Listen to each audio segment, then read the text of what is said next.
우리 찬송가 391장 부르시면서 오늘 아침 새벽 기도회 시작하겠습니다.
은혜로우신 아버지 하나님 감사합니다.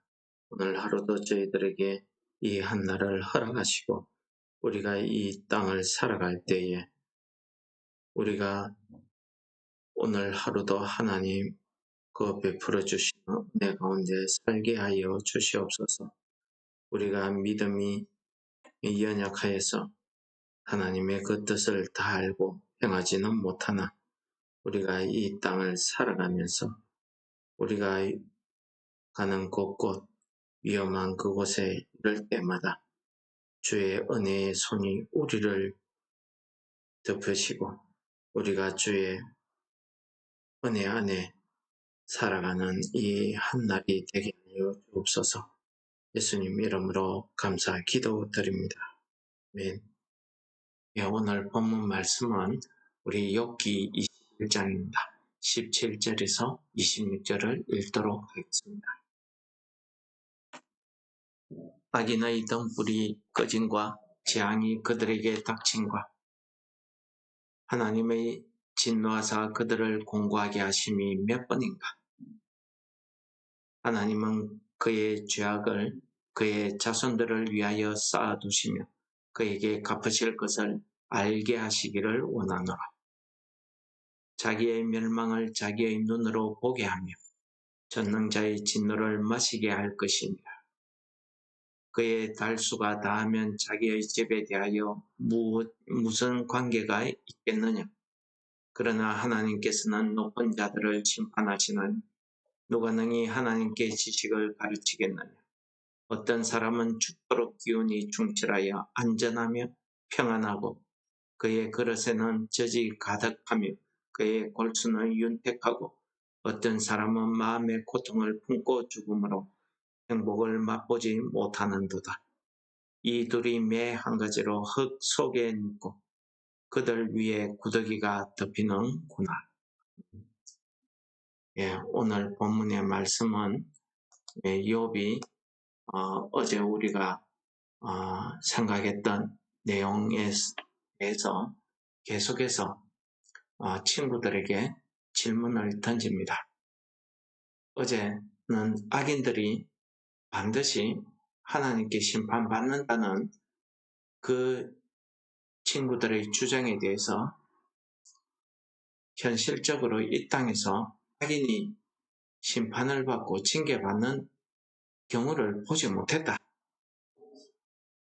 왜 이런 일이 벌어지느냐? 라고 질문을 던지고 있습니다. 그런 질문에 오늘은 계속 이어져서 이야기합니다. 욥은 친구들이 악인은 하나님의 징계를 받아서 멸망해야 된다는 그 문제에 대해서 악인들이 평안히 살다가 죽는 이유가 무엇이냐고 묻고 있습니다. 오늘 본문에서도 악인의 죄를 친구들은 악인이 죄를 지으면 그의 자손들에까지 하나님께서 그 죄의 값을 묻고 그를 징계하신다 라고 주장하고 있지만은 오늘 본문에서는 욥은 그러한 주장에 대해서 악인은 자기의 죄에 대해서 징계를 받아야 함에도 불구하고 그는 살아생전에 평안히 살다가 죽게 된다는 것입니다. 앞에서 이야기한 것처럼 그의 후손들, 그의 자손들이 그들 앞에서 굳게 서더라는 것입니다. 그러한 악인의 삶에 대해서 욥은 오히려 이 악인은 살아서 자신의 죄에 대한 징계를 받아야 된다. 그래야 자신의 죄를 알 수 있다 하는 것을 오늘 본문에서 이야기하고 있습니다. 여러분, 오늘 본문에서 욥이 주장하는 이 주장의 내용에 대해서 우리는 많은 의문을 가지게 됩니다. 욥은 악인의 등불이 끝과 재앙이 그들에게 닥침이 몇 번이나 있었냐라고 이야기합니다. 하나님께서는 그들의 자손을 위해서 그 죄악을 쌓아두시고 그에게 갚아주실 것을 알게 하시기를 원한다. 그러니까 악인들은 살아생전에 그러한 죄에 대한 징계를 받지 않는다는 것입니다. 20절이 욥이 악인은 자기의 죄를 자기 눈으로 보게 하며 전능자의 진노를 마시게 해야 그가 자신의 죄를 알게 될 것이다 라고까지 주장합니다. 그런데 그런 악인들이 자기의 생명이 다하고 죽게 되면은 그 이후에 후손들이 뭐 죄를 받든 복을 받든 그게 그 악인과 무슨 관계가 있겠냐는 것입니다. 그게 21절 말씀. 자기 집에 대해서 무슨 관계가 있겠냐는 거죠.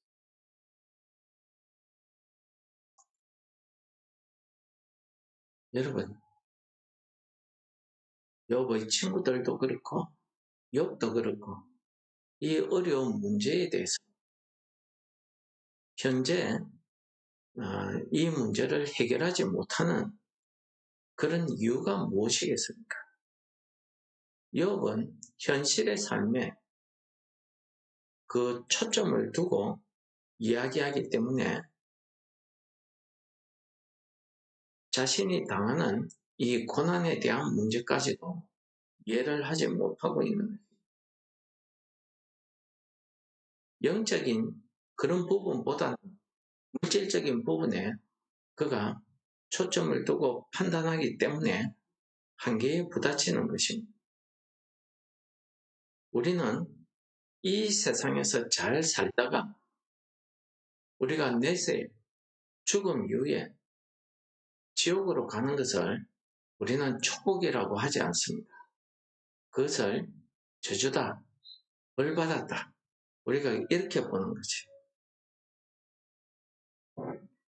만약에 욥이 지금 주장하고 있는 현실적인 문제에 대해서 영적인 부분까지 내세까지 우리가 확장해서 이 문제를 풀려고 바라본다고 하면 영적인 부분까지 바라본다고 하면은 아마 우리가 거기에 대한 해답을 조금이라도 알 수는 있을지 모르겠습니다.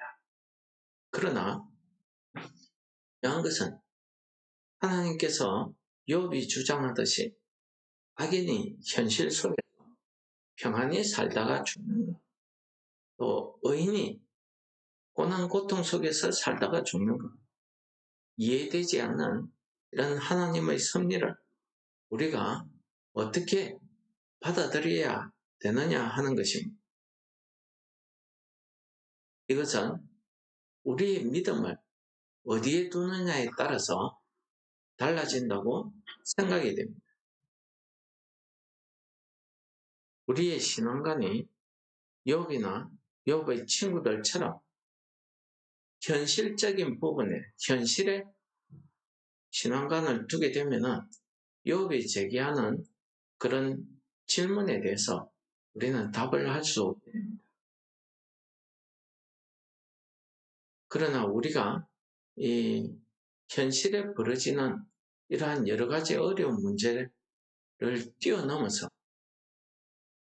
하나님께서 그런 영적인 문제까지 들이시는 하나님의 섭리를 우리가 믿게 된다고 하면은 우리는 이 어려운 문제에 대해서 조금이나마 우리의 문제를 해결할 수 있지 않는가 이렇게 생각이 되는 겁니다.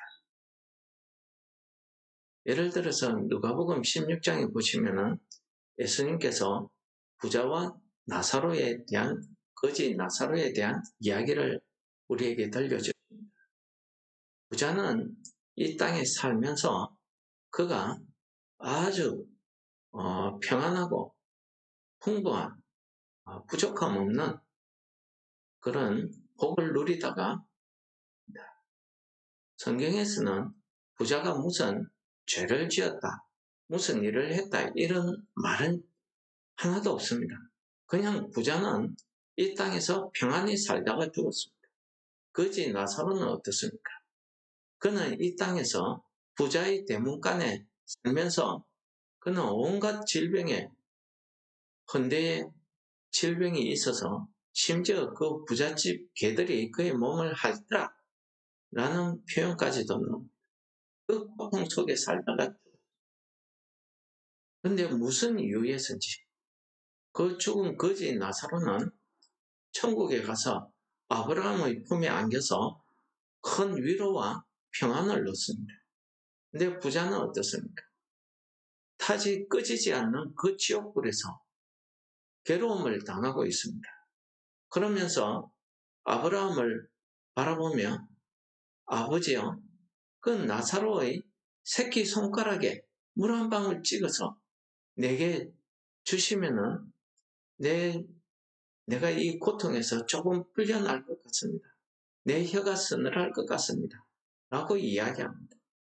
그 정도로 고통스러운 그 지옥에 떨어지게 되었습니다.